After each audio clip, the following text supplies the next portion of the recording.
What's shaking, my friends? Welcome back to the channel. My name is Shay, and today we're going to talk about all the books I'm looking forward to being released in February of 2024. As always, this is just traditionally published books. If you are looking for indie published books that come out in February, I will link Rob J. Hayes' website down below. He is so good about putting out new releases every month. His February releases will come out in the middle of February. His January releases came out in the middle of January. So highly recommend you checking those out if you're looking for great new indie books to read. As always, we will not be going into in-depth synopses of this book. I'm just going to tell you what date this comes out, a little bit of why I'm interested in it, maybe a tagline, and we will go ahead and get started. I have my handy dandy laptop down here, so that's what I'm going to be looking at to tell you all the wonderful new releases. Coming out on February the 6th, we have Everyone Who Can Forgive Me Is Dead by Jenny Hollander. This is 9 years ago. With the world's eyes on her, Charlie Colbert fled. The press and the police called Charlie a witness to this nightmarish events at her elite graduate school on Christmas Eve, events known to the public as Scarlet Christmas, though Charlie knows she was much more than that. So, an adult mystery thriller, I am here for it. Also on the 6th, we have The Trials of Empire by Richard Swan. This is the third book of the series that starts with The Justice of Kings. I really loved the first book in that trilogy. I haven't read the second quite yet, but I'm hoping to read the second to go on ahead and dive in on the third when it comes out. Also on the 6th, we have The Tainted Cup by Robert Jackson Bennett. Now, I did DNF the Founders trilogy. I did. But I'm willing to give Robert Jackson Bennett a second chance. And this is featuring an unforgettable Holmes and Watson style pairing, a gloriously labyrinth plot, and a haunting and wholly original fantasy world. Brilliantly reinvents the classic mystery tale. So, I like mystery and I like fantasy, so those two combined is sure to be a winner for me. Also coming out on the 6th is The Women by Kristen Hanna. I have not read every single Kristen Hanna release. I still have a lot of her backlist, but the ones that I've read, I think I've read 4, I have absolutely adored. So this one I'm also looking forward to. An intimate portrayal of coming of age in a dangerous time and an epic tale of a nation divided. I think this has to do something with women, maybe in healthcare, in the army, I don't know, but I'm looking forward to that one. Also on the 6th, we have Out of Body by Nia Davenport. She does write under N.E. Davenport for her adult fantasy sci-fi series, which was The Blood Trials, and I actually liked The Blood Trials, didn't care much for the second book, so ended up DNFing it, but I'm willing to give her a second chance, and this is a different genre. This is a thriller genre, a high-stakes, propulsive YA thriller with a body swap twist, thoughtfully exploring themes of friendship and identity.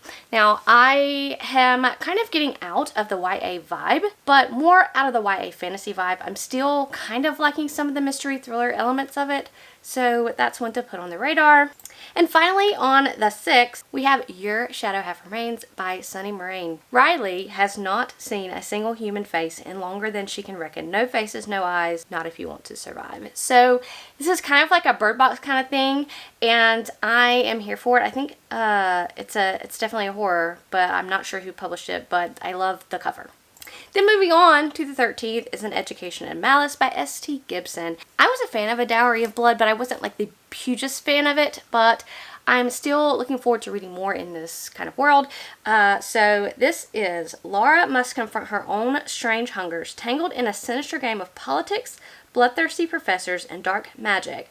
Laura and Camilla must decide how much they are willing to sacrifice in their ruthless pursuit of knowledge. So I'm very interested in that one. Also on the 13th is Gog Magog by Jeff Noon. It tells the story of an epic journey through the 60-mile-long ghost of a dragon. That's all we need to know. Ghost of a dragon. There's dragons, friends, and that is enough to set me on the intrigue. Then we have A Flame in the North by Lilith St. Crow. An elemental witch and her shield maiden's journey into a world of ancient myth and unexpected destiny in the sweeping Norse-inspired epic fantasy. So I haven't read a lot of Norse-inspired fantasy, but I feel like that's a genre that I would love to explore. Then we have on the 13th of Book of Doors by Gareth Brown. Cassie Andrews works in a New York City bookshop, shelving books and making coffee for customers. Then one day, one of her favorite customers dies right in front of her. Cassie is devastated. She always loved the charming old man's stories, and now she has nothing to remember him by. Nothing but the last book he was reading. But this is no ordinary book. It is the Book of Doors, inscribed with enigmatic words and mysterious drawings. It promises Cassie that any door is every door. You just need to know how to open them. So it sounds like a Portal kind of literary fantasy, I think, and I'm interested in that. Finally, on 13th, we have another horror listing, and that's going to be Projections by S.E. Porter. As a young woman seeks vengeance on the obsessed sorcerer who murdered her because he could not have her, her murderer sends projections of himself out into the world to seek out and seduce women who will return the love she denied or suffer mortal consequence.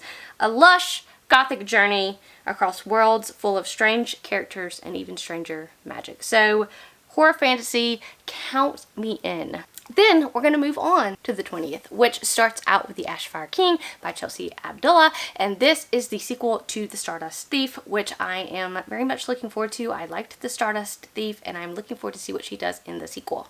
Then we have The Bad Ones by Melissa Albert. In the course of a single writer's night, 4 people vanish without a trace across a small town. A poison pen love letter to semi-toxic best friendship, the occult power of childhood play and artistic creation, and the razor-thin line between make-believe and belief.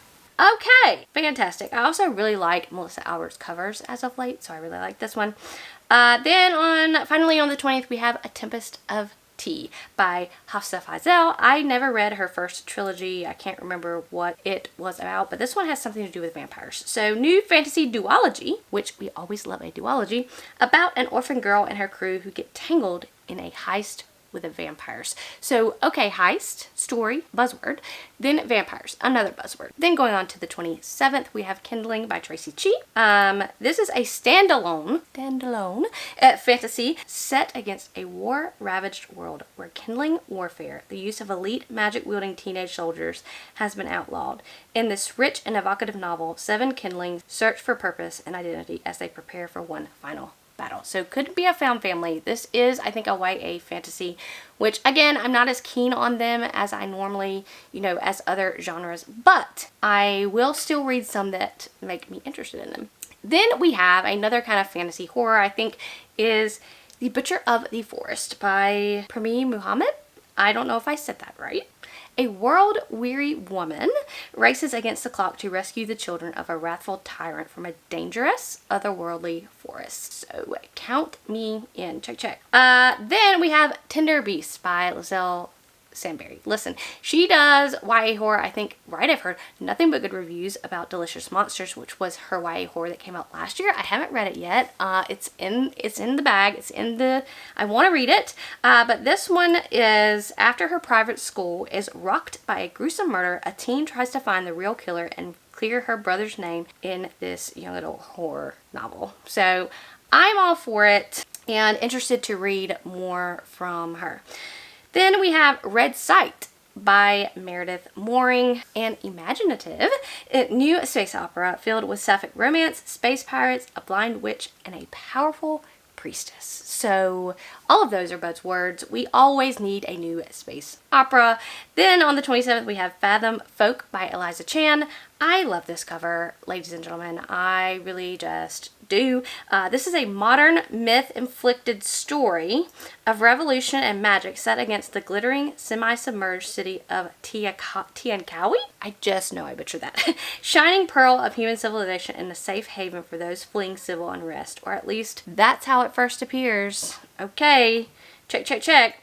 Then finally on the 27th, and finally for all the books that I'm anticipating reading in February, is going to be A Fate Inked in Blood by Danielle Jensen. Now, I have not read anything by Danielle Jensen, and so this will be my first. Shield Maiden Blessed by the gods' battles to unite a nation under a power-hungry king while also fighting her growing desire for his fiery son. It is a fantasy romance. That's not usually my typical genre, but again, we're always looking for new things to enjoy and new genres to like and find and love. And that's going to be all for February. That's a lot of releases I'm looking forward to reading in the month of February. Tell me what you guys are looking forward to. Are you looking forward to any of these with me?